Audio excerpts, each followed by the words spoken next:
Hi dears, welcome back to my YouTube channel SV vlogs. പുതിയൊരു വീഡിയോയിലേക്ക് എല്ലാവർക്കും സ്വാഗതം. ഇന്നൊരു ഷോപ്പിംഗ് വ്ലോഗാണ്. വെറും ഒരു ഷോപ്പിംഗ് വ്ലോഗ് അല്ല കേട്ടോ, എൻ്റെ വെഡ്ഡിങ് സാരി എടുക്കാൻ പോവാണ്. ഞങ്ങൾ ഫാമിലി ആയിട്ടാണ് പോകുന്നത്. ഞാനും അച്ഛനും അമ്മയും പേരമ്മയും കുഞ്ഞമ്മയും പിള്ളേരും എല്ലാവരും ഉണ്ട്. ഞങ്ങളൊരു 9 മണിയായപ്പോഴത്തേന് വീട്ടിൽ നിന്ന് ഇറങ്ങിയിട്ടുണ്ട്. തിരുവല്ല കല്യാണ സിൽക്സിലേക്കാണ് ഞങ്ങൾ പോകുന്നത്. എൻ്റെ എൻഗേജ്മെൻറ്റ് ഡ്രസ്സ് എടുത്തത് അവിടെ നിന്നായിരുന്നു. അതൊരു സിമ്പിളായിട്ടുള്ളൊരു ധാവണിയായിരുന്നു. അതെല്ലാവർക്കും ഇഷ്ടപ്പെട്ടിരുന്നു. അതുകൊണ്ട് തന്നെ വെഡ്ഡിങ് സാരി എടുക്കാൻ അങ്ങോട്ട് തന്നെ പോകാമെന്ന് തീരുമാനിച്ചു. അങ്ങനെ ഒരു 10:30 ആയപ്പോഴത്തേന് ഞങ്ങൾ ഷോപ്പിലെത്തി. ഞങ്ങൾ അകത്ത് കയറി. അവിടുത്തെ സ്റ്റാഫ് ഞങ്ങളെ വെഡ്ഡിങ് സാരി സെക്ഷനിലേക്ക് കൂട്ടിക്കൊണ്ടുപോയി.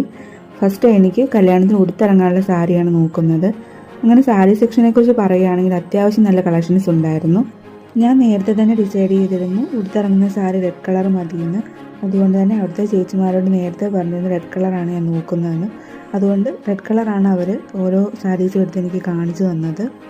ആദ്യമേ തന്നെ നമ്മുടെ ബഡ്ജറ്റ് എത്രയാണെന്ന് അവർ ചോദിക്കും. അതിനനുസരിച്ച് സാരിയാണ് ചേച്ചിമാരെടുത്ത് കാണിച്ചു തരുന്നത്.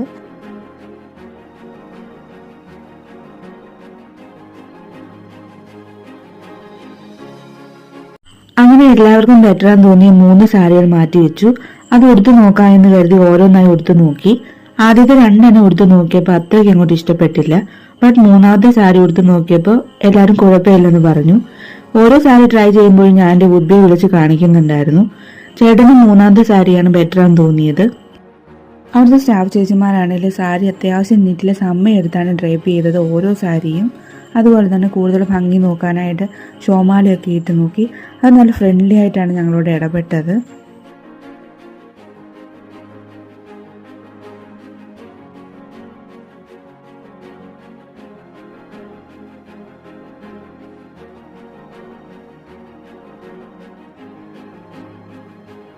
ഞങ്ങൾ വേറെ കുറച്ച് സാരി കൂടെ നോക്കാൻ തുടങ്ങി.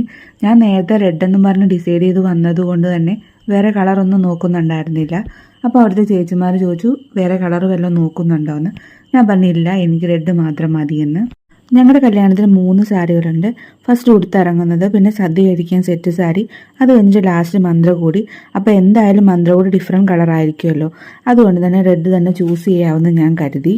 അങ്ങനെ ലാസ്റ്റ് ഒരു chilli red colour sari select ചെയ്തു. അത് ഉടുത്ത് നോക്കാമെന്ന് കരുതി. ആ സാരിയുടെ ആണെങ്കിലും ബോഡി പാർട്ടിൽ അതിൻ്റെ ഡിസൈനാണ് ഹൈലൈറ്റ് ചെയ്ത് നിൽക്കുന്നുണ്ടായിരുന്നു. അത് കൂടുതലാണെങ്കിലും എനിക്ക് ഇഷ്ടപ്പെട്ടു. പക്ഷെ നേരത്തെ ഉടുത്ത സാരികളിലൊന്നും അങ്ങനെ ഉണ്ടായിരുന്നില്ല. അതുമാത്രമല്ല അവിടുത്തെ ചേച്ചിമാരും പറഞ്ഞു ഫോട്ടോ ഒക്കെ എടുക്കുമ്പോഴാണെങ്കിലും കൂടുതൽ ബെറ്ററായിട്ട് തോന്നിക്കുന്നത് ഇതാണെന്ന്. അങ്ങനെ സാരി ഉടുത്തു കഴിഞ്ഞപ്പോൾ എല്ലാവർക്കും ഒരുപാട് ഇഷ്ടപ്പെട്ടു. പേഴ്സണലി എനിക്കും ഒരുപാട് ഇഷ്ടപ്പെട്ടു. ഞാൻ ചേട്ടനെയും വിളിച്ച് കാണിച്ചു. ചേട്ടനും ഒരുപാട് ഇഷ്ടപ്പെട്ടു. ചേട്ടൻ പറഞ്ഞു ഇത് തന്നെ സെലക്ട് ചെയ്യാൻ. അറ്റ്ലാസിൻ്റെ വെഡ്ഡിങ് സാരി ആയിട്ട് അത് തന്നെ ഞങ്ങൾ സെലക്ട് ചെയ്തു. അങ്ങനെ വെഡ്ഡിങ് സാരിയൊക്കെ സെലക്ട് ചെയ്തതിന് ശേഷം ഞങ്ങൾ അടുത്ത സെക്ഷനിലോട്ട് പോയി. എനിക്ക് കല്യാണത്തലേന്നത്തെ മൈലാഞ്ചി ഫംഗ്ഷന് വേണ്ടി ലെഹങ്ക നോക്കണമായിരുന്നു. അതുകൊണ്ട് ആ സെക്ഷനിലോട്ട് പോയി. അവിടെ ചെന്ന് നോക്കിയപ്പോൾ ഞാൻ ഉദ്ദേശിച്ച കളറും ടൈപ്പും ഒന്നും കുറേ നോക്കിയിട്ടും കിട്ടിയില്ല. പിന്നെ അത് ഓൺലൈനിൽ കസ്റ്റമൈസ് ചെയ്യാമെന്ന് ഞാൻ കരുതി. അത് കഴിഞ്ഞ് അമ്മയ്ക്കും കുഞ്ഞമ്മയ്ക്കും ഒക്കെയുള്ള സാരി സെലക്ട് ചെയ്യാൻ ഞങ്ങൾ നോർമൽ സാരി സെക്ഷനിലോട്ട് പോയി. അവിടെ ബഡ്ജറ്റ് ഫ്രണ്ട്ലി ആയിട്ട് ഒരുപാട് സാരീസ് ഉണ്ടായിരുന്നു. നല്ല കളേഴ്സിലുള്ള ഒരുപാട് സാരീസ് ഉണ്ടായിരുന്നു. അങ്ങനെ അതൊക്കെ നോക്കിയെടുക്കുകയാണ് ഞങ്ങൾ. അവരെൻ്റെ അടുത്ത് ചോദിക്കുന്നുണ്ട് ഏതാ കളർ നല്ലതെന്ന്. എനിക്കിഷ്ടപ്പെട്ട കളറൊക്കെ ഞാൻ പറഞ്ഞു കൊടുത്തു. പിന്നെ അവർക്ക് ഇഷ്ടപ്പെട്ടതൊക്കെ അവർ സെലക്ട് ചെയ്തു. പിന്നെ ഞങ്ങൾ പോയത് ജെൻസിൻ്റെ സെക്ഷനിലോട്ടാണ്. അച്ഛനും അനിയനുള്ള ഡ്രസ്സൊന്നും എടുത്തിട്ടുണ്ടായിരുന്നില്ല. ഞങ്ങൾ അവിടെ ചെന്ന് അതൊക്കെ സെലക്ട് ചെയ്തു. അത് കഴിഞ്ഞ് പിന്നെ കുറച്ച് ചുരിദാർ ടോപ്പൊക്കെ നോക്കാമെന്ന് വെച്ചിട്ട് ഞങ്ങൾ അവിടെ പോയി കുറച്ച് ടോപ്പൊക്കെ നോക്കി. ഇഷ്ടപ്പെട്ടതൊക്കെ ഞങ്ങൾ സെലക്ട് ചെയ്തെടുത്തു.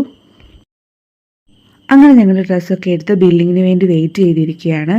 അങ്ങനെ ബില്ലൊക്കെ വന്നു. പേയ്മെൻറ്റൊക്കെ ചെയ്ത് കഴിഞ്ഞിട്ട് അവർ ഞങ്ങൾക്ക് ഡ്രസ്സൊക്കെ പാക്ക് ചെയ്ത് തന്നു. അതൊക്കെ വാങ്ങിച്ചിട്ട് ഞങ്ങൾ അവിടെ നിന്ന് ഇറങ്ങി.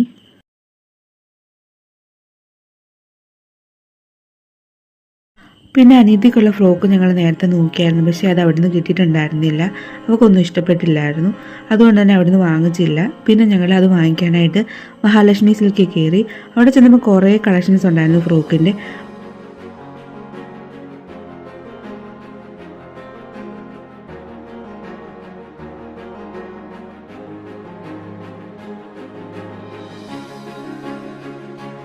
അവൾക്ക് ഇഷ്ടപ്പെട്ടത് ഈ കളറാണ്. അങ്ങനെ അതൊക്കെ സെലക്ട് ചെയ്ത് ഞങ്ങൾ അവിടെ നിന്ന് ഇറങ്ങി. അപ്പോഴത്തേക്ക് സമയം ഏതാണ്ട് 3 മണിയോളം ആയായിരുന്നു. ഞങ്ങൾ ഉച്ചയ്ക്ക് ഫുഡൊന്നും കഴിച്ചിട്ടുണ്ടായിരുന്നില്ല. അതുകൊണ്ട് ഞങ്ങൾക്ക് എല്ലാവർക്കും നല്ല വിശപ്പായിരുന്നു. അതുകൊണ്ട് തന്നെ ഇനി ഷോപ്പിംഗ് ഫുഡൊക്കെ കഴിച്ചിട്ട് മതിയെന്ന് പറഞ്ഞ് ഞങ്ങളൊരു ഹോട്ടലിൽ കയറി ഫുഡ് കഴിക്കാനിരുന്നു. ഞങ്ങളെല്ലാവരും ഊണാണ് ഓർഡർ ചെയ്തത്. ഇത്രയും വലിയ പപ്പടം ഞാൻ ആദ്യമായിട്ടാണ് കഴിക്കുന്നത്. അങ്ങനെ ഫുഡൊക്കെ കഴിച്ച് ഞങ്ങൾ അവിടെ നിന്ന് ഇറങ്ങി. പിന്നെ എനിക്ക് വെഡ്ഡിങ്ങിന് ഇടാൻ വേണ്ടി ചെരുപ്പ് നോക്കാനുണ്ടായിരുന്നു. അത് നോക്കാൻ വേണ്ടി ഞങ്ങളൊരു ഷോപ്പിൽ കയറി അത് സെലക്ട് ചെയ്യുകയാണ്. അവിടെ ഒരുപാട് കളക്ഷൻസ് ഉണ്ടായിരുന്നു. അതിനൊക്കെ അത്യാവശ്യം നല്ല റേറ്റും ആയിരുന്നു. അങ്ങനെ കുറേ നോക്കിയിട്ടാണ് ബഡ്ജറ്റിനൊത്തറിന് ഞാൻ സെലക്ട് ചെയ്തത്. ഇതായിരുന്നു ഞാൻ സെലക്ട് ചെയ്ത ചെരുപ്പ്. അങ്ങനെ അതൊക്കെ വാങ്ങിച്ചിട്ട് ഞങ്ങൾ അവിടെ നിന്ന് ഇറങ്ങി.